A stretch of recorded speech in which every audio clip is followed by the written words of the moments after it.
Damos início ao painel 4, impactos tecnológicos no direito processual, tecnologia e desenvolvimento social. Bom, boa tarde a todos. Meu nome é Nicole, eu sou aqui aluna do PGD e eu hoje estou aqui ao lado do professor Luiz Alberto Lancher, também professor aqui da casa. Então, nós vamos começar o painel 4, mas antes eu gostaria só de dar algumas instruções para os apresentadores. As apresentações, elas têm um limite de tempo de 10 minutos, caso tenham mais autores e mais apresentadores, esse tempo deve ser dividido entre os autores. Eu avisarei quando faltar 2 minutos para encerrar o tempo. Online, esse aviso será por chat, então, por favor, se puderem ler as mensagens ali. Quando for encerrado o tempo das apresentações online, a gente terá que interromper para evitar atraso aqui na programação. Bom, depois de 4 apresentações, nós teremos 10 minutos, então, para intervenções ou para eventuais perguntas. E, então, para quem irá apresentar presencialmente, eu já aviso que tem uma lista aqui de presença e, quando encerrarem a apresentação, por favor, assine. E também a palavra fica aqui, daí, para vocês apresentarem. Bom, vou passar a palavra para o professor Luiz Alberto Lancher novamente.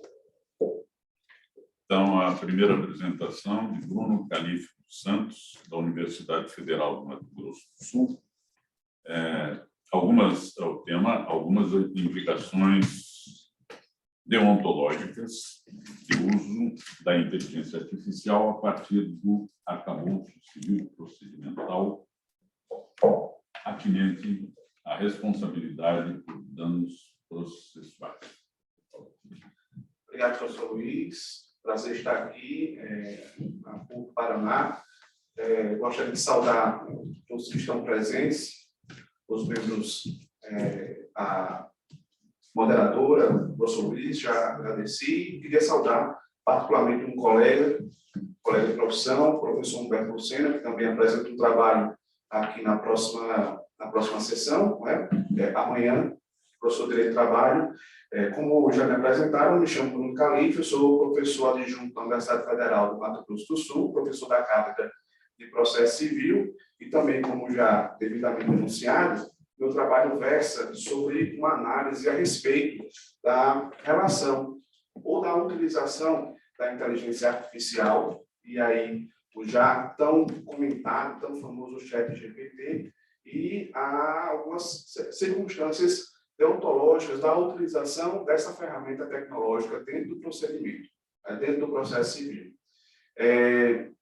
Eu gosto sempre de mencionar o que foi que me levou a trabalhar um determinado tema, a escrever um determinado artigo científico. Nesse caso especificamente, foi uma notícia veiculada no jornal de que o ChatGPT já estaria sendo utilizado nos Estados Unidos para a elaboração de peças jurídicas.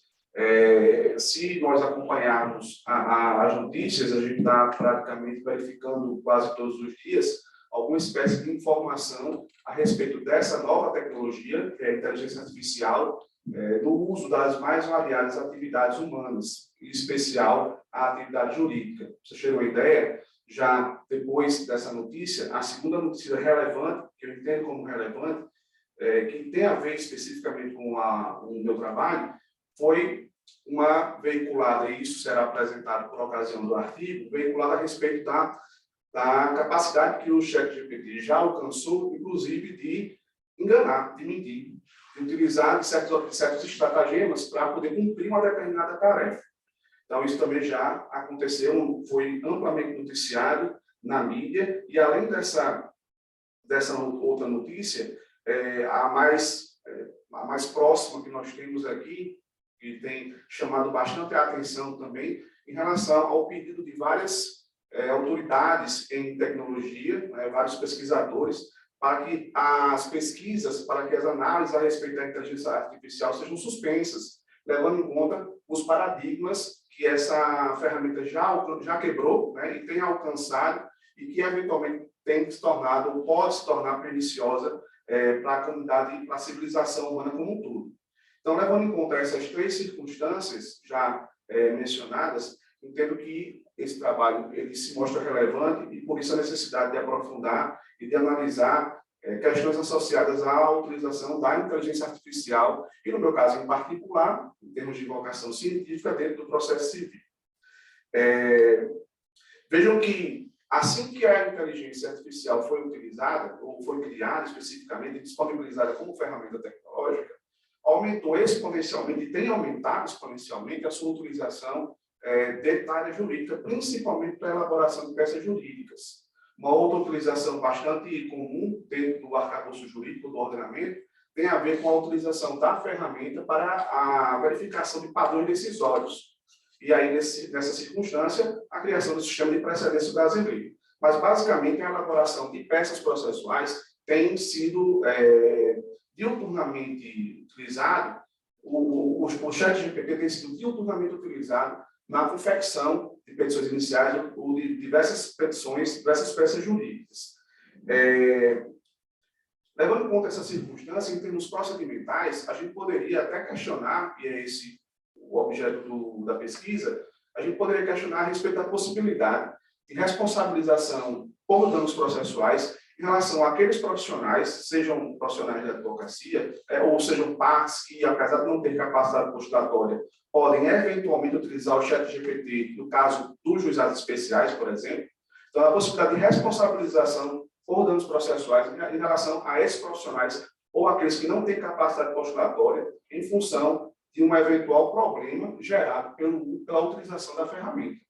Então, essa circunstância tem que estar... É relevante o estudo dessa circunstância, porque, como a gente acabou de mencionar, uma das informações que a gente vê na mídia diz respeito à própria má-fé, digamos assim, da inteligência artificial que já tem conseguido utilizar certos mecanismos para burlar alguns sistemas.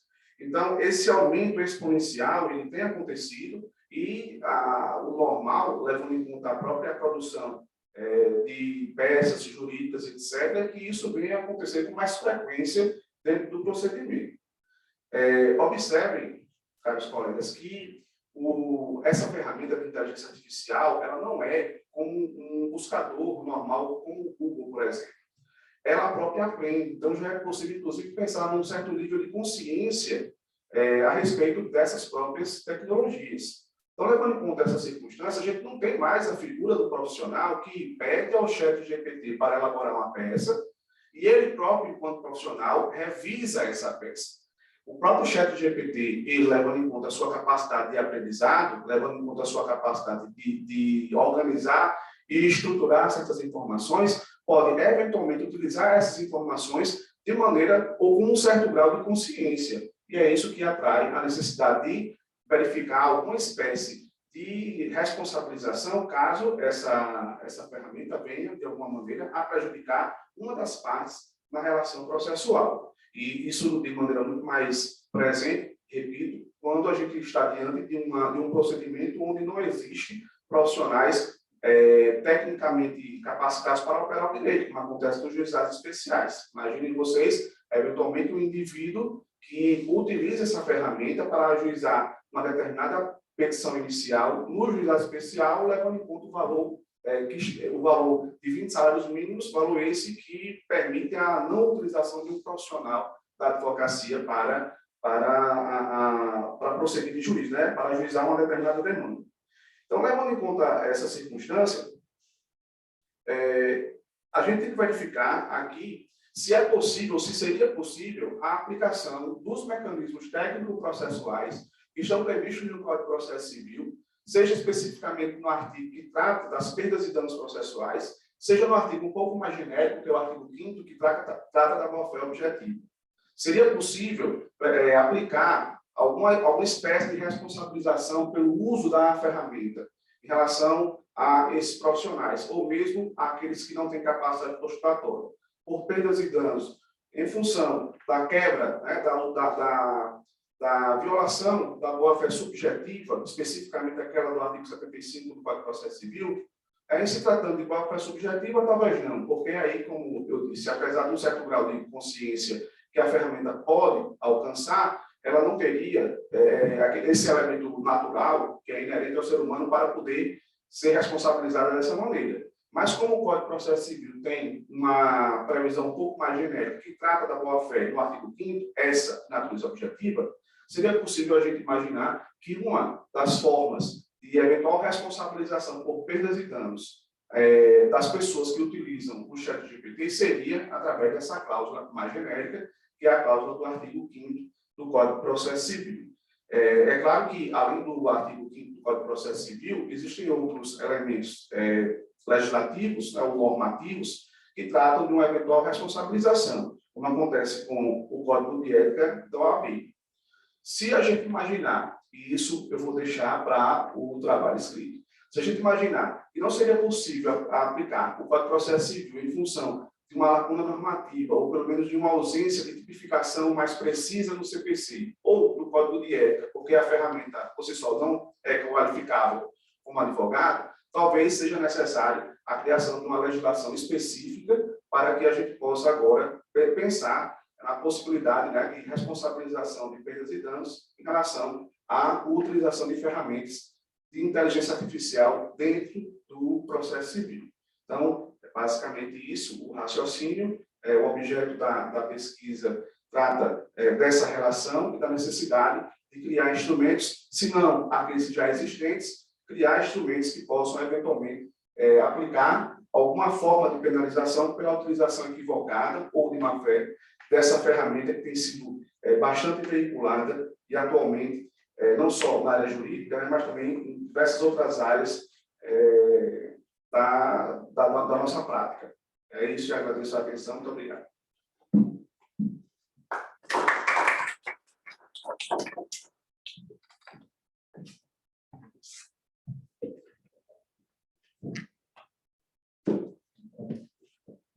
Bom, muito obrigada. Eu gostaria agora de chamar Danton Zanetti de Oliveira e Suzana Ozoski de Oliveira, que são estudantes da Pontifícia Universidade Católica do Paraná, e vão apresentar o artigo chamado Natureza Contratual dos Termos de Uso e o Tratamento de Dados Pessoais para Pluralidade Comportamental, uma análise da decisão do European Data Protection Board, no caso Meta Platform Inc., sob a ótica do direito brasileiro. Vou falar nesse momento. Obrigado. Boa tarde a todos. Me ouvem bem? Bom, fiquei incumbido aqui de fazer a apresentação breve do nosso projeto, né, de artigo aqui que já foi submetido como resumo a esse congresso, Hidrojur. E o objeto específico, e até trazendo aqui, como o colega que me antecedeu expôs, a motivação da necessidade e da importância dessa pesquisa, nós sabemos que a legislação de proteção de dados aqui brasileira, desde 2018, sofreu significativo impacto e influência por conta do Regulamento Europeu de Proteção de Dados, o GDPR. E, desde então, se nota uma onda, né, um movimento de espelhamento, assim, não só da legislação, mas da tradição e da cultura de proteção de dados pessoais, que já vem há muito tempo sendo maturada no continente europeu. Então, não seria de se espantar ou de se admirar que aqui, mesmo tendo uma Autoridade Nacional de Proteção de Dados, uma legislação já estruturada, vigente e sendo estudada numa curva de aprendizado e aplicada também aqui no direito brasileiro, não seria de se espantar que várias diretrizes do continente europeu e várias até decisões administrativas, principalmente do European Data Protection Board, que é um órgão de cúpula em relação a esses temas no continente europeu, fossem também seguidos e adotados pelas nossas autoridades, seja ela a Autoridade Nacional de Proteção de Dados, a nível administrativo, ou até do Poder Judiciário brasileiro. Então, aí nos surge um caso importante, um caso interessante, porque justamente se volta contra uma Big Tech, né, a Meta Inc., que é a titular aí dos serviços do Facebook, do WhatsApp, do Instagram e tantos outros, né, e que, por conta desse porte econômico e de volume de tratamento de dados pessoais, tem significativo impacto no mercado e nas dinâmicas globais de relação ao tratamento de dados pessoais. O caso que gerou essa decisão do European Data Protection Board foi provocado por uma organização chamada NOIB, ou None of Your Business, que é uma instituição que lida, cujo objetivo principal é fazer valer a proteção de dados pessoais como um direito e garantia fundamental na Europa. Eles provocaram a Meta por conta dos termos de uso dos serviços das plataformas Facebook, Instagram e WhatsApp, respectivamente, e isso gerou 3 decisões importantes do European Data Protection Board, tratando especificamente desses termos de uso. A questão que se discutiu nessa decisão foi basicamente a seguinte: será que os termos de uso dessas plataformas são considerados contratos do ponto de vista do direito contratual, né? E será que essas disposições contratuais são suficientes para fazer valer o tratamento de dados pessoais no âmbito da publicidade comportamental? Porque uma coisa seria a prestação dos serviços da plataforma, redes sociais, né? Enfim, tudo aquilo que está ligado ao Facebook, ao Instagram e ao WhatsApp, a troca de mensagens, por exemplo.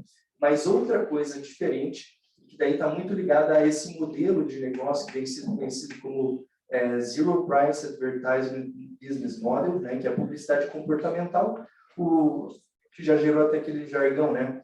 Se o serviço é gratuito, é porque o produto é você.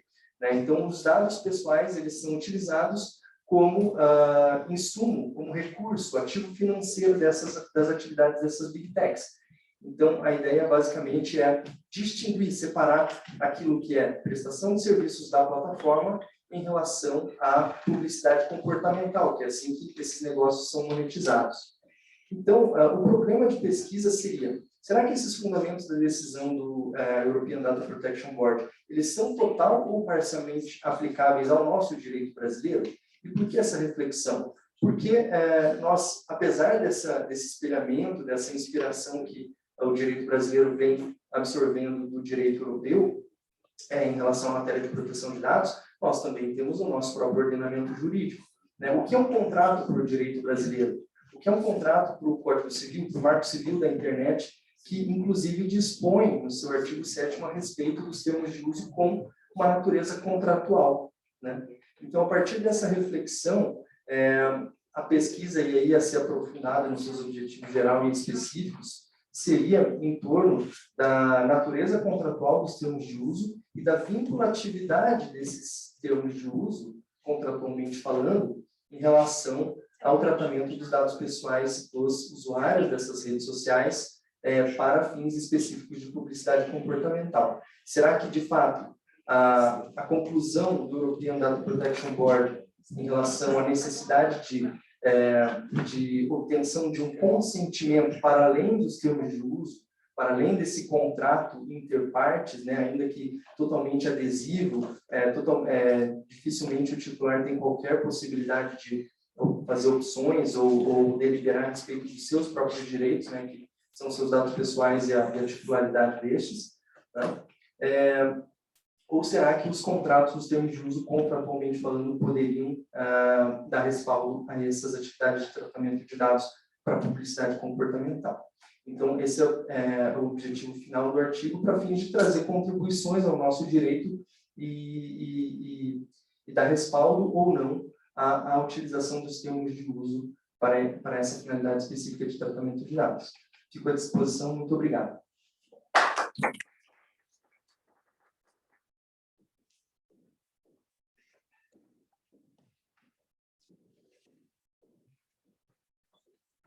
Próximo tema apresentado por Raquel Salgado e Flávio da Silva Veiga, da Centro Universitário do Brasil e da Universidade do Golfo, na Portugal. O tema: tomada de decisão por algoritmos e a necessidade da delimitação entre invenções tecnológicas e produção às garantias constitucionais processuais. Então, boa tarde a todos. Pode, por favor, colocar o slide. Bom, vamos lá.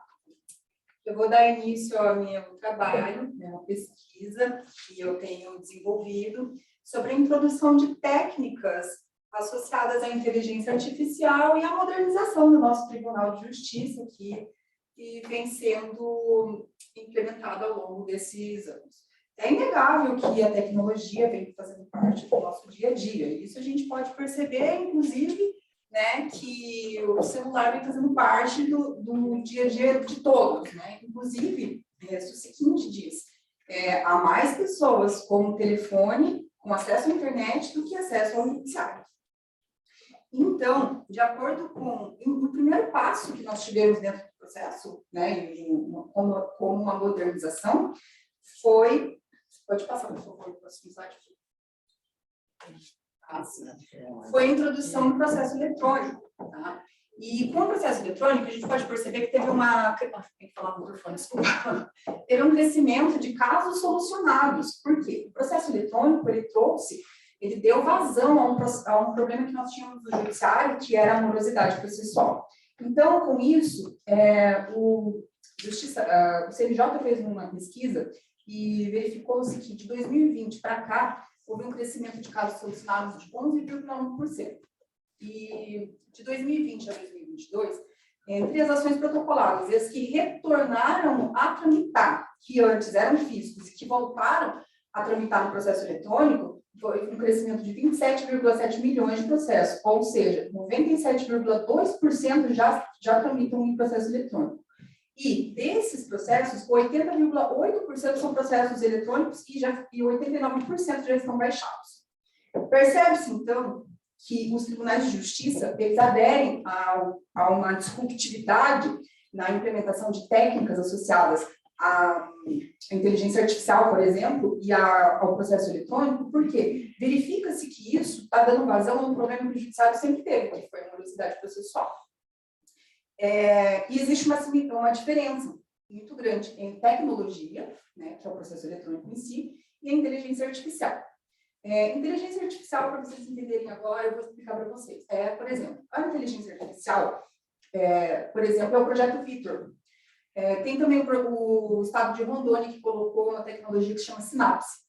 Embora ela não tenha uma complexidade de algoritmo muito grande, ela tem uma capacidade de ajudar e auxiliar o magistrado em microserviços, tá? E esses microserviços, eles se adaptam facilmente ao processo eletrônico. Por favor, próximo slide. Mas então, o que seria essa inteligência artificial? Para o doutrinador Lara, ele explica que a inteligência artificial é um ramo da ciência da computação que se propõe a elaborar um dispositivo eletrônico, ou seja, um software, que simule a capacidade humana de raciocinar, de tomar decisões e resolver problemas. A rigor, seria incorreto afirmarmos que uma máquina pode simular a atividade humana. Por quê? Vejam, inteligência é algo inerente do ser humano. Pensar e agir com inteligência, intuir, sentir, é algo inerente do ser humano. Não temos como afirmar que uma máquina seria capaz de substituir isso, né? Até porque, se nós pararmos para pensar, se a máquina vai aprender com o homem, e o homem é capaz de ter vieses negativos, como discriminação, preconceito, uma vez que essa máquina aprenda com esses vieses negativos, a possibilidade desse algoritmo não ser neutro. E se esse algoritmo não for neutro, a possibilidade dele ter uma decisão baseada de forma discriminatória é muito grande. E se eu tiver uma decisão discriminatória, o que vai acontecer? Nós vamos ter decisões baseadas contra a nossa Constituição, contra princípios, por exemplo, da duração razoável do processo. Mais à frente eu também vou explicar um pouquinho melhor. Pode passar, por gentileza? O próximo slide. Existem várias formas de algoritmos. Existem algoritmos que são programados. Por exemplo, os programados, eles necessitam de um programador. Por exemplo, análise de crédito. Então, você insere dados, mas eles necessitam de uma conclusão baseada no que o homem chega a uma conclusão. E os não programados? Os não programados são a machine learning, por exemplo, que é a técnica utilizada pela tomada de decisão. Então, quem teve essa ideia foi Alan Turing, e foi em 1950. Eles já criavam softwares, mas eles pensavam que os softwares começavam a partir de uma determinada programação. Então, o Alan Turing teve uma brilhante ideia. Ele falou assim, por que não criar uma máquina que comece a aprender desde criança, com um cérebro de criança, com uma capacidade de aprender? Então, é aí que mora o perigo, eu sempre digo, né? Porque aí começam as grandes questões e as grandes discussões, né? E assim, eu vou contar para vocês um caso que aconteceu, se você puder passar para o slide. Esse é o Eric Lutz. Em 11 de fevereiro de 2013, ou seja, há 10 anos atrás, ele foi condenado, tá? Eu não sei se dá para vocês lerem a história. Ele foi acusado por ter um veículo roubado como cúmplice, teve possessão de arma de fogo para uso de crime como cúmplice e possessão de uma espingarda de cano curto como cúmplice. E ele foi condenado a 6 anos. Ele foi condenado e quem o condenou não foi um juiz, foi um software chamado Compass. O software, ele faz uma análise preditiva e ele diz que o Loomis, se reinserido na sociedade, ele vai cometer novos crimes. Mas espera aí, o Compass faz uma análise preditiva de uma futura conduta de uma pessoa? Sim, faz. Mas como que ele faz isso? Quando o Loomis foi preso, encheu uma ficha. E essa ficha tinha várias perguntas, como, por exemplo, se você fosse solto amanhã, você voltaria a se vingar de determinada pessoa? Perguntas hipotéticas. E então, a partir disso, ele fez uma análise preditiva e condenou Loomis e disse que Loomis era uma pessoa de alto risco para a sociedade. Então, vejam como que, se esse sistema, ou similares a esse, fosse introduzido no nosso ordenamento jurídico, como eles poderiam colocar em risco a nossa soberania. Sobretudo, nossos processos, soberania sobre tudo, mas colocaria em risco o devido processo legal, garantias fundamentais, colocaria em risco praticamente todas as nossas garantias historicamente conquistadas. E, inclusive, colocaria em risco a própria limitação do Estado como o sujeito, que existe essa limitação, que o Estado não pode se sobrepor a garantias fundamentais conquistadas por nós. Deixa eu ver se falta alguma coisa, não sei como é que está meu tempo. Mais 2 minutos. Pode passar o outro slide? Então, esses problemas estruturais, eles ocorrem, né, igual eu estava explicando antes, porque o algoritmo, o software, após coletar dados e processar esses algoritmos, eles são capazes de tomar decisões de substituição ao homem com o objetivo de otimizar o serviço manual. Ok. Só que durante esse processo de aprendizado, a máquina pode iniciar um processo de decisão baseado em conceitos excludentes em relação a determinado grupo de pessoas. Eu vou dar outro exemplo para vocês. Existe o bairro A, existe o bairro B. O bairro A é um bairro de pessoas mais pobres e de pessoas com mais problemas com criminalidade. A ostentação policial lá é maior. E o bairro B são pessoas de classe média baixa, mas não tem tanto crime. Os algoritmos podem entender que aquele bairro A precisa de mais ostentação policial. E o que pode acontecer? O bairro B pode aumentar a criminalidade e ter menos ostentação policial.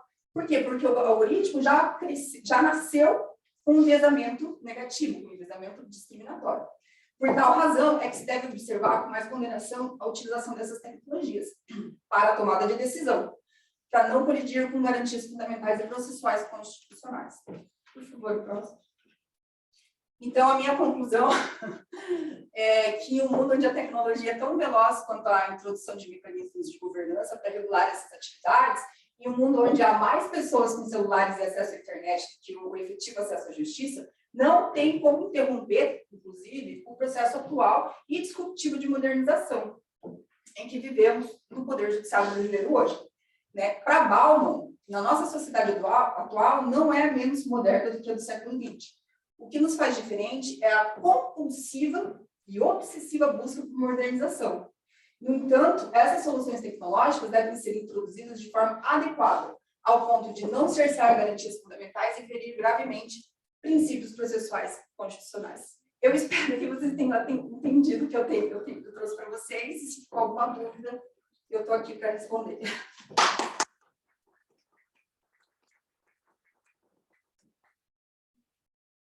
Alguém levantou a mão? Bom, chefe. Não, é palmas, é palmas. Ah, é palmas?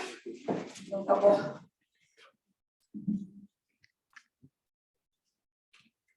Bom, próxima apresentação. Já? Vamos lá.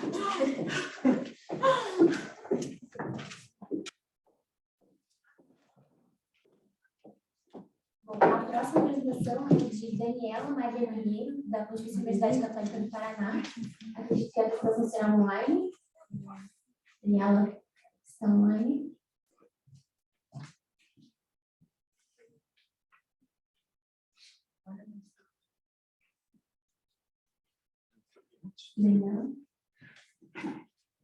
Daniela Maria Pinheiro, ela já acessou, está online.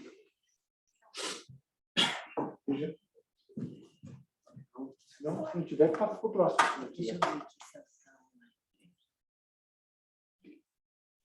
Não, eu acho que não. Bom, então, por enquanto, nós vamos seguir a ordem aqui. Então, eu chamo Bruno Rabelo dos Santos, da Universidade Estadual de Ponta Grossa, que eu acredito Oi, boa tarde. Boa tarde. Estou aqui, tudo bem? Boa tarde, tudo bem. E vai apresentar, então, sobre a linguagem jurídica como ferramenta de acesso à justiça, o estado da arte. Então, pode falar, Matheus. Boa tarde, só um minutinho aqui para eu compartilhar a apresentação.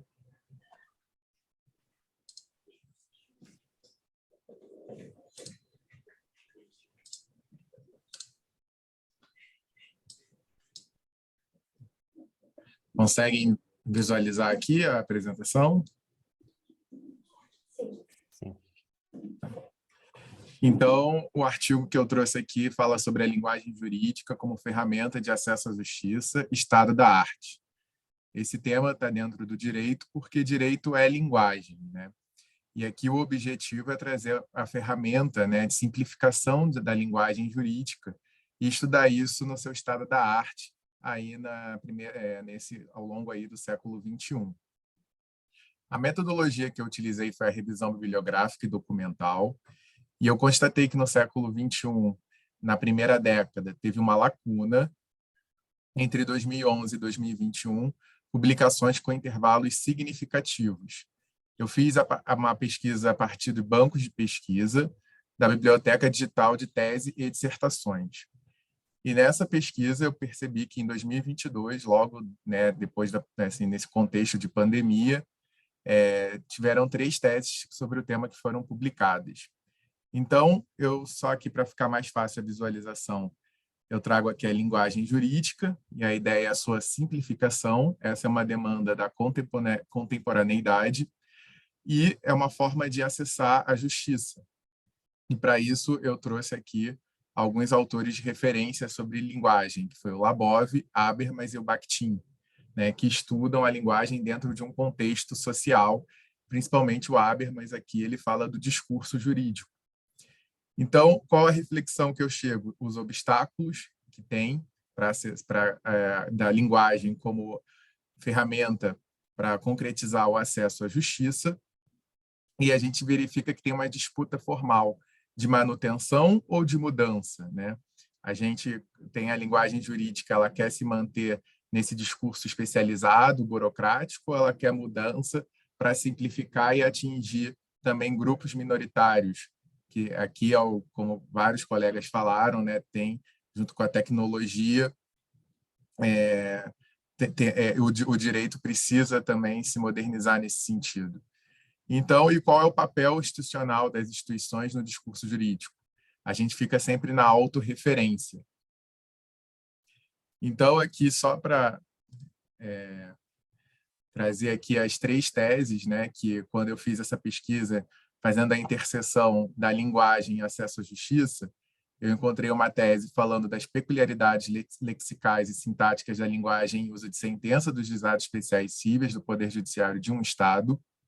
A segunda foi a simplificação da linguagem jurídica como meio de acesso à justiça. E a terceira, a acessibilidade linguística no âmbito dos 3 poderes do Estado brasileiro: tradução ou interpretação à disposição da população indígena. Então, a gente vê aqui, verifica-se que a linguagem é um tema aqui que tem importância para o direito, principalmente porque se a gente partir do pressuposto que o direito é linguagem, e aqui tem essas 3 dissertações que falam sobre o tema. E, para contextualizar aqui, eu sustento no artigo que é um direito humano de inclusão do cidadão brasileiro na vida pública em sociedade, independente da condição social, raça ou escolaridade. E isso veio bem a calhar com o discurso do ministro de Direitos Humanos, Silvio de Almeida, em que eu trouxe aqui um trecho, né, na sua posse, no cargo. Portanto, queremos romper as barreiras de comunicação sobre os direitos humanos, que ainda não fomos capazes de superar. Precisamos construir uma linguagem de direitos humanos que não fale apenas para organismos internacionais, movimentos organizados e beneficiários diretos das nossas políticas públicas. Quero ser ministro dos direitos humanos de um país no qual esse conceito ressoe no coração do homem e da mulher comum, dos trabalhadores e trabalhadoras informais e precarizados, um país no qual consigamos levar adiante nossa mensagem. Então, esse aqui é um estudo, né, um recorte da minha dissertação, do mestrado na Universidade Estadual de Ponta Grossa, em que eu trabalho a Visual Law, dentro do campo de Direito e Inovação, e eu tentei trabalhar aqui a linguagem dentro do estado da arte, nesse início aqui do século XXI. Agradeço a todos, já que eu encerro a minha apresentação.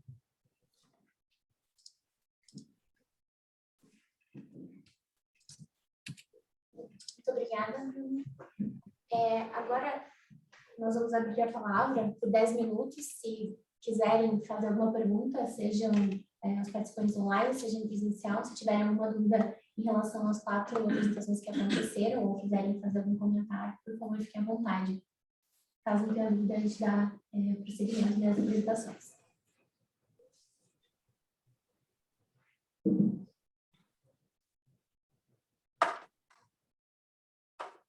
Bom, eu posso fazer uma pergunta? Bom, eu queria perguntar para o Bruno sobre a primeira apresentação. Eu queria entender um pouquinho sobre como que ficou essa questão de responsabilidade. Se seria possível responsabilizar um agente por usar uma plataforma como o ChatGPT em alguma elaboração de peça, ou enfim, no processo civil. Como é que é o nome? Nicole.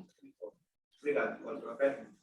Veja só, normalmente, quando a gente verifica ou estuda a possibilidade de responsabilização pela utilização de ferramentas dessa natureza, o que a gente encontra na doutrina tem a ver com responsabilidade civil. E aí a gente vai buscar os conceitos clássicos de responsabilidade civil ou os institutos clássicos de responsabilidade civil para poder, eventualmente, aplicar alguma espécie de indenização que é dirigida à pessoa que utiliza a ferramenta. A grande questão que eu busco desenvolver é verificar se a mera utilização da ferramenta é passível de responsabilização, em virtude desse grau de autoconsciência que eventualmente essa própria ferramenta vai atingir em um determinado momento, e a gente já percebe que isso é possível pelo que está sendo noticiado na mídia. Quando a gente transporta esse elemento para o campo do processo civil ou do procedimento, a possibilidade de responsabilização ela estaria baseada especificamente no artigo 75 e seguintes do Código de Processo, que trata da multa, né, por má-fé na utilização de técnicas ou de institutos processuais.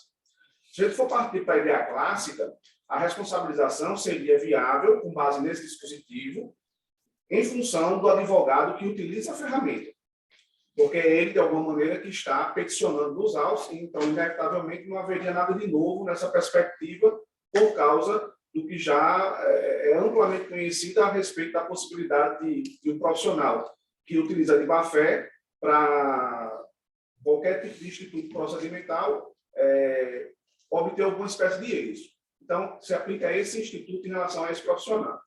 A questão é que a inteligência artificial, o profissional em si, ele pode ser induzido a erro pela própria ferramenta. E aí eu vou chamar a atenção para aquela primeira informação que eu me referi aqui, quando falei sobre a capacidade que o ChatGPT adquiriu de mentir, por exemplo, foi noticiado. Então, o profissional, ou o bom profissional, quando ele determina ou solicita ou utiliza a ferramenta para realizar uma petição, ele, em tese, teria que verificar se aquela petição ela está condizente com todos os padrões técnicos a respeito da demanda que ele vai ajuizar ou que ele vai solicitar dentro do Poder Judiciário. O problema é que, às vezes, esse profissional ele ou não tem ou não ostenta essa capacidade, ou, às vezes, é um indivíduo que postula em juízo utilizando a ferramenta, como acontece no juizado especial. Eu não sei como é que funciona aqui no Paraná, mas lá no Rio Grande do Norte, eu sou potiguar, eu estou radicado no Mato Grosso do Sul, mas lá no Rio Grande do Norte, quando o indivíduo está naquela circunstância de uma causa cujo valor é menor que 20 salários mínimos, ele vai ao juizado, o indivíduo, o profissional, o servidor está lá na secretaria, ele reduz a termo o que o indivíduo solicita e aquele termo é ajuizado como se fosse uma petição inicial. A gente pode imaginar aqui, por exemplo, que esse servidor será eventualmente substituído pela ferramenta, pela inteligência artificial. Por quê? Porque o cidadão ele pode chegar lá e solicitar, apresentar o caso para o ChatGPT, que vai formular a sua petição inicial de acordo com as informações que foram apresentadas pelo cidadão. Então, nesse caso em particular, como é que se responsabiliza o cidadão por dano processual se o ChatGPT eventualmente trabalhar de maneira desequilibrada ou de maneira mentirosa, como ele pode fazer, né? Como é que se vai responsabilizar? Se responsabiliza a ferramenta, se responsabiliza o indivíduo que, em tese, não tem tecnicamente a capacidade para postular em juízo. Então, nesses casos, né, a possibilidade de apresentar ou de impor uma penalidade por perdas e danos, ou uma indenização, ou uma multa em relação a essa atividade processual, ela não seria capitulada no artigo 75 e seguinte do Código de Processo Civil, mas ela poderia ser inserida na cláusula geral da boa-fé objetiva, que está no artigo 5º do Código de Processo Civil. E aí, nesse caso, a responsabilização, diferentemente do artigo 75, é uma responsabilização objetiva. Isso poderia, inclusive, envolver o próprio Estado, que colocou à disposição do indivíduo aquela ferramenta para a utilização no juizado especial.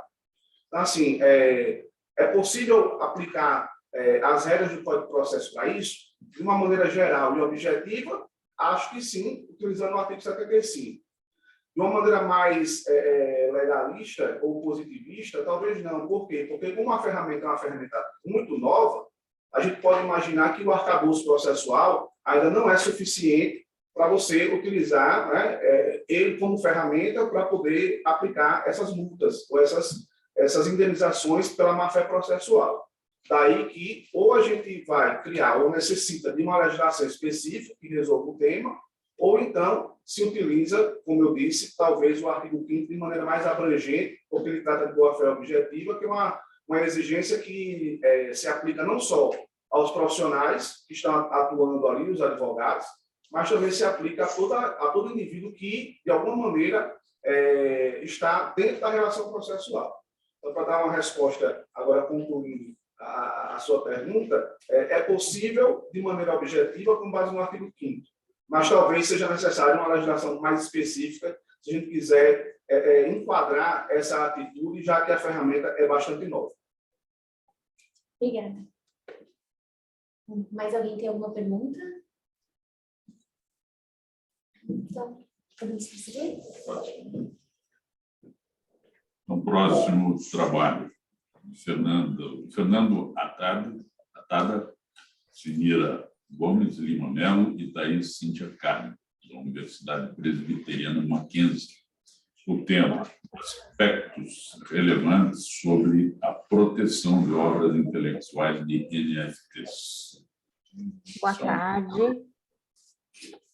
Boa tarde a todos. Meu nome é Sinira Mello. Eu vou apresentar esse artigo que está sendo desenvolvido por mim, pelo Fernando Atada e pela Thaís Cíntia Carnio. Nós somos da Universidade Presbiteriana Mackenzie e apresentamos 2 trabalhos hoje, né? Eu vou apresentar esse e o meu amigo Fernando vai apresentar o próximo. Nesse primeiro artigo, a gente se dispôs a estudar os aspectos relevantes sobre a proteção das obras intelectuais de NFTs. Os NFTs são os tokens não fungíveis, né? Uma novidade que a gente tem visto nos últimos anos, que surgiu no âmbito da internet, no âmbito do metaverso, com o objetivo de criar ativos que sejam únicos e singulares e que representem obras de arte, imagens, jogos, produtos, ou mais diversa, mais variada gama de coisas que podem ser representadas por esses NFTs. Então, a ideia qual é? É estudar esse NFT à luz da propriedade intelectual. Então, brevemente, o NFT, como eu disse, é um certificado, é um ativo digital, que é considerado como um certificado digital, que é usado para, que nele vai contemplar uma obra de arte, um colecionável, uma música, uma imagem, né? A gente tem visto na mídia diversos exemplos de NFT, uma coleção de macacos entediados que o Neymar comprou, né? Alguns exemplares, NFTs de obras de arte mesmo, uma coleção da Mona Lisa, uma transformação da obra da Mona Lisa. Então, a gente tem diversos produtos que têm sido lançados no mercado, diversos ativos, e a ideia é estudar esses ativos à luz da propriedade intelectual. Então, esses ativos são gerados a partir de um sistema, se fala em cunhar esses arquivos, que é a ideia de você gerar esses arquivos a partir de um sistema, e esse sistema, esse arquivo fica registrado numa plataforma de blockchain, que é uma plataforma de registro em cadeias desses tipos de contratos que envolvam ativos digitais. Esse blockchain faz com que essa plataforma, esse registro nessa plataforma de blockchain, faz com que esse ativo, com que esse certificado passe a ser um certificado único e de propriedade do seu criador. Então, com relação a essa questão de como o certificado é concluído e da ideia de autenticidade, da garantia de autenticidade que o NFT tem pelo registro na blockchain, parece que a doutrina, os estudiosos nessa questão têm um posicionamento muito pacífico. O problema, a nosso ver, surge com relação ao objeto do NFT. Quer dizer, eu vou registrar um NFT na plataforma blockchain que tenha por objeto, por exemplo, uma obra minha, ou, por exemplo, uma fotografia do meu amigo Fernando, né? E que vai ser registrado e que vai ser vendido em sites de marketplace digitais e que podem ser usados tanto no metaverso como podem ser usados na nossa vida real aqui, no nosso mundo real. Então, a questão é, eu posso fazer NFT do que eu quiser, né? Existe alguma limitação? Se aplica o direito autoral, o direito da propriedade intelectual a esses ativos que podem ser criados? Então, esse é o nosso objeto de estudo. Então, a gente separou, na versão aí provisória do artigo, essa discussão em 3 aspectos, né? Então, eu posso ter um NFT, que é um certificado, que traz um conteúdo que é protegido pelo direito autoral. Eu posso ter um NFT que traz um conteúdo que é protegido pelo direito industrial, por exemplo, por uma marca. Eu posso ter um NFT que é protegido por um direito de imagem, e aí, para cada um deles, eu precisaria observar determinados cuidados. Então, por exemplo, quando você fala em um NFT protegido pelo direito autoral, então você vai pensar que aquele criador do NFT vai usar o sistema que é disponibilizado para criar um certificado que tenha por objeto uma imagem que ele desenvolveu. Então, ele é o autor do NFT, ele é o criador do NFT, e ele também é o autor daquele desenho que vai ser objeto do NFT. Então, aí, nós temos uma situação tranquila, em que o criador do NFT é o autor da imagem que está sendo representada por ele. Então, ele teria livremente seus direitos morais e patrimoniais sobre aquela obra, para livremente desfrutar do que essa obra pode proporcionar financeiramente para ele. Agora, quando eu penso nesse criador do NFT que vai desenvolver esse certificado a partir de uma obra alheia, começam os problemas, né? Então, se eu, por exemplo, quiser desenvolver um certificado digital a partir de uma imagem, de uma fotografia que foi tirada por outra pessoa, ou a partir de um poema de um autor que não caiu em domínio público, por exemplo, eu precisaria da autorização desse autor desse poema, ou desse pintor que pintou essa imagem, ou que construiu essa imagem, ainda que seja uma imagem digital.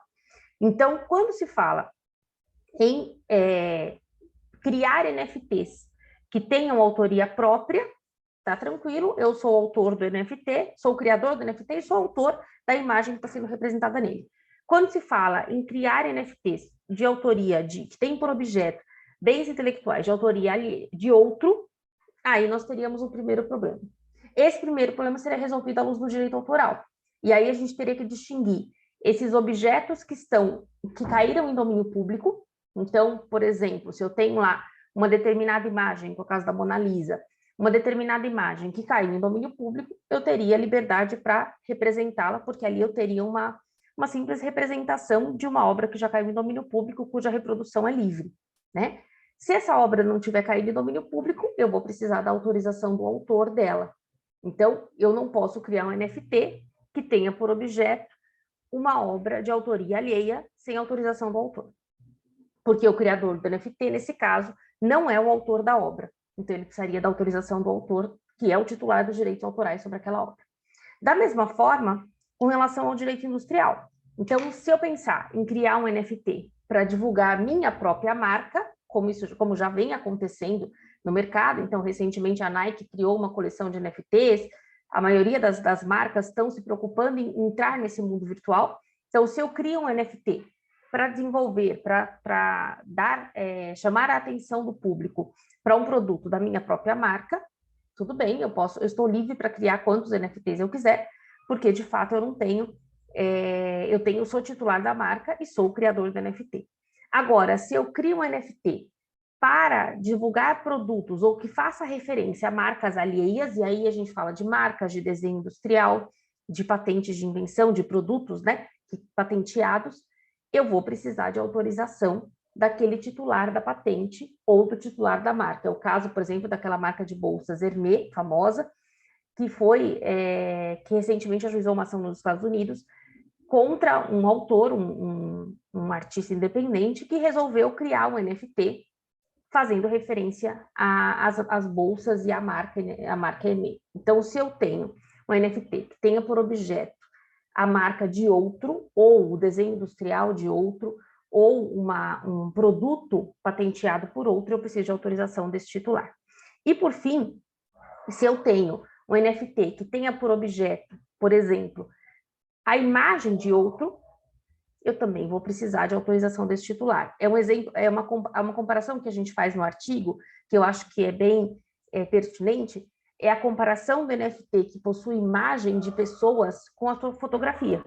Então, se eu tenho uma obra fotográfica, o autor da obra fotográfica é o fotógrafo. Porém, ele sempre vai precisar de autorização daquele que é fotografado. Né? Na obra fotográfica, a gente tem essa característica. Aqui no NFT também. Então, no exemplo que eu dei, na minha brincadeira com meu amigo Fernando, se eventualmente eu vou gerar um NFT, vou cunhar um NFT dentro da plataforma com a foto do meu amigo Fernando, eu vou precisar da autorização do Fernando. Então, são preocupações que a nossa legislação não responde, nós não temos uma resposta na nossa legislação para isso, e que nós precisamos buscar essas respostas à luz da nossa legislação. Né? Nós temos uma legislação profunda sobre propriedade intelectual, tanto no que tange ao direito autoral, como no que tange ao direito industrial, e é importante que a gente consiga aplicar, ou pelo menos tente aplicar, a nossa legislação já vigente a essa nova ferramenta, mesmo porque a própria legislação fala que essas obras são sempre expostas por meio de um suporte, elas são sempre exteriorizadas por meio de um suporte, assim como o livro físico ou digital é um suporte do texto, ou a tela, o quadro é um suporte da pintura. Então, o NFT seria mais uma forma de suporte em que eu vou exteriorizar obras protegidas pelo direito intelectual. Então, é importante que a gente não entenda o NFT como algo que não tem dono, que não tem criação. O importante é o NFT tem essa proteção e deve ser protegido à luz da nossa legislação vigente. Obrigada a todos, boa tarde. Essa é a nossa apresentação.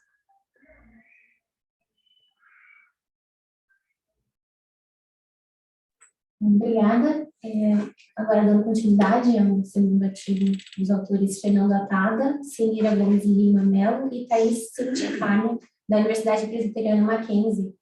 E agora o tema é Startups dos incentivos jurídicos às necessidades de maturação dos modelos de negócio e os reflexos em layoffs.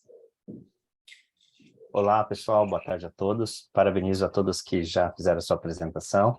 Vou fazer aqui a exposição do tema do nosso trabalho, né? Como a mesa mesmo trouxe o título do nosso trabalho, são as startups, do incentivo jurídico à necessidade de maturação dos modelos de negócio, e os reflexos que isso estão gerando nas layoffs. Pessoal, o que nosso trabalho trouxe ali de discussão? Inicialmente, trouxe um conceito do que são as startups. Startups são aquelas empresas pequenas com a ideia de trabalhar ali a modificação do status quo sobre um determinado contexto de negócio e com uma possibilidade de mutação de crescimento para que esse negócio possa ser escalável. Claro que todo num contexto de incerteza. Diante de diversas possibilidades que foram acontecendo ao longo do tempo, principalmente nos últimos 15, 20 anos, por conta das novas tecnologias digitais, a democratização do acesso à internet, a conectividade de diversos aparelhos, fez com que modelos de negócios baseados ali num contexto da indústria 4.0, em que havia ali a construção de produtos e serviços totalmente integrados por tecnologias, migrasse para um cenário do que a gente vem vivenciando agora, que é a indústria 5.0, que além de utilizar da tecnologia, da conexão, dos dados, passamos a ter a possibilidade ali de entregar produtos e serviços numa personificação, numa personalização em grande escala. Então, trazendo exemplos claros, por exemplo, uma fintech, um banco. Antes, nós tínhamos ali na indústria 4.0 a possibilidade de oferecer um serviço bancário digital. Hoje, na indústria 5.0 e com a expansão das oportunidades que surgiram, nós podemos agora oferecer o mesmo produto, só que ele customizado para um jovem de 18 anos, para um adulto de 40 anos e para uma pessoa de 70 anos, conforme a necessidade daquele público. Essas oportunidades se estenderam a diversos contextos da sociedade e em diversos contextos ali de oportunidades de negócio. Surgiram vários investimentos em relação a novos negócios nesse sentido, e num contexto jurídico aqui, na perspectiva do que o governo brasileiro veio fazendo, no último governo, houve ali uma intenção também de tentar promover ali a continuidade de inovações, de investimentos em startups, crescimento de novos negócios, com a Lei da Liberdade Econômica e também o Marco Legal das Startups. Um ponto de atenção em relação a essa estratégia que o governo anterior teve é que era interessante o fomento, a necessidade de envolver ali mais segurança jurídica nesse contexto, apesar da exposição e o crescimento que estava ocorrendo, mas ele vem um pouquinho ali, fazemos uma crítica, porque ele vem um pouquinho desatualizado com o contexto prático. Por quê? Por exemplo, o Marco Legal das Startups, ele traz ali que a definição de uma startup é uma empresa, uma iniciativa que tem ali um CNPJ com até 10 anos e que tem um faturamento de até 16 milhões de reais por ano. Hoje, se a gente observar no mercado quais são as startups que existem e quanto elas faturam, elas ultrapassam isso 2 ou 3 vezes, às vezes, no mês. Então, ela vem com um pouco de atraso de aplicação prática, mas traz ali um contexto jurídico, trazendo mais segurança. Tá, diante disso tudo, nós tivemos vários fundos, vários investimentos realizados em startups, só que essas startups, elas tinham um interesse ali desses fundos que faziam investimento de um crescimento acelerado e de um retorno rápido. E se esse retorno não acontecesse, elas eram desconsideradas. Nesse contexto todo, o que aconteceu? Veio a pandemia logo em seguida, depois de investimento, booms de startups acontecendo, veio a pandemia, houve ainda uma crença, uma crença de que novos negócios surgiriam por conta do meio digital. Muitos profissionais de tecnologias passaram a ser escassos no mercado e ter ali um salário mais inflado, fazendo com que o custo dessas startups se tornasse cada vez mais altos, e hoje, pós-pandemia, pós-reestruturação, tanto pelo contexto econômico mundial, global, guerras, possíveis impactos financeiros na economia americana, muitos fundos deixaram de investir em startups e profissionais de tecnologias que são caros começaram a se deparar ali com um contexto da famosa layoff, que são as demissões em massa. Essas demissões, elas aconteceram ali no final da pandemia, quando parou um pouco do contexto do isolamento e as empresas começaram a retomar ao presencial. Muitas empresas começaram a fazer diversos ligamentos, os fundos começaram a se posicionar diferente em como investir em startups e aquela visão de crescimento com aceleração, enfim, começou a mudar um pouco e os fundos começaram a procurar ali iniciativas e investimentos em startups somente em estruturas com viabilidade financeira, com escala sustentável e controle da queima de caixa. Porque antigamente pouco importava a questão da queima de caixa, muito dinheiro era investido, era aportado ali, e aí nós temos um exemplo do SoftBank, o Alex Zappero, ele comanda esse player SoftBank, que é um dos administradores do maior fundo, o Vision Fund, que é um dos maiores fundos que investe em startups, e ele traz essa provocação de que acabou-se o momento de que se investiria muito em startup, queima-se dinheiro em caixa sem uma segurança, sem um retorno possível ali estruturado dessas iniciativas. Então, a grande falha desse mercado, do investimento que houve em startups, está relacionada ali com a cobrança exagerada de um retorno rápido, sem olhar o contexto financeiro. Até um caso que é importante comentar, é o caso da plataforma Frank, é uma plataforma focada em planejamento de investimento financeiro. Essa plataforma, ela foi adquirida ali Ela foi adquirida e ela teve um choque muito grande, porque imaginava-se que haveria 4,2 milhões de clientes, e na realidade essa startup, essa iniciativa, ela só tinha 300 mil clientes. E o ponto interessante é que quem fez a due diligence foi o JP Morgan, ali que participou dessa transação, fez essa aquisição e deixou isso passar. O que eu acredito, e o que as reportagens, a mídia vem apontando, é que esse cenário complexo de que todo e qualquer fundo, todo e qualquer investimento quer encontrar um unicórnio, uma empresa que realmente mude todo o patamar do negócio, faz com que a aceleração deixe alguns passos também importantes despercebidos, que é o caso dessa startup da Frank. Mas falando até dessa ruptura, dessa mudança que está acontecendo no mercado,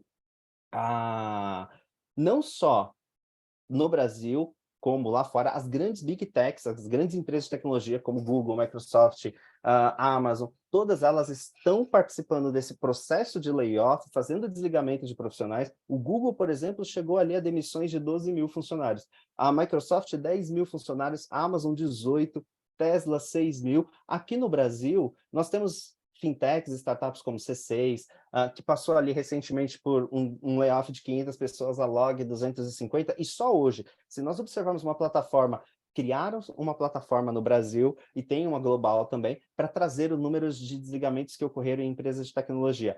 Só hoje, consultando a plataforma, nós tivemos 4 startups que demitiram aproximadamente 180 pessoas hoje, no dia 3 de abril. Então, o que a gente chega a uma determinada conclusão com o nosso trabalho? Esse crescimento, a possibilidade de inovar no negócio e diversos players começarem ali no contexto de startup, tentando achar a solução para angariar o máximo de clientes nesse movimento, nessa transformação de mercado.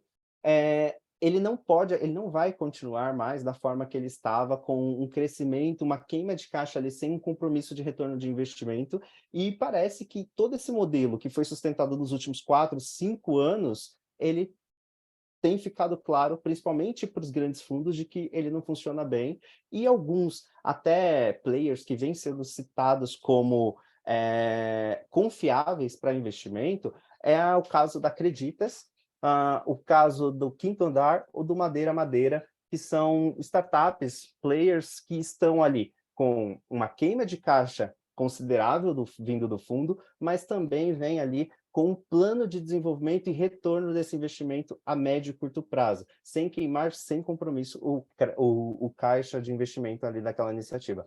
Então, pessoal, esse é o contexto do nosso trabalho. Nós tentamos selecionar esse assunto para trazer aqui algo muito mais próximo do que nós estamos vivenciando, com diversos noticiários diariamente. Matérias e matérias são exibidas sobre layoffs que estão acontecendo e achamos oportuno discutir isso aqui com os colegas. Obrigado. Obrigada. Só para conferir, a Daniela Maria Pinheiro, ela ingressou na sala. No caso, Daniela.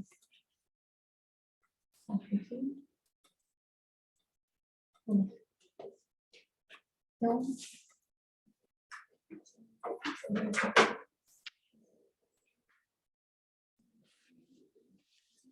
Então, se alguém tiver alguma pergunta ou comentário sobre alguma das apresentações, tem alguns minutinhos ainda para.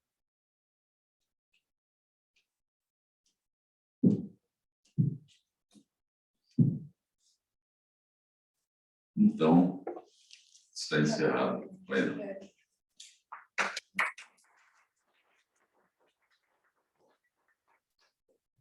Tirar uma foto todos.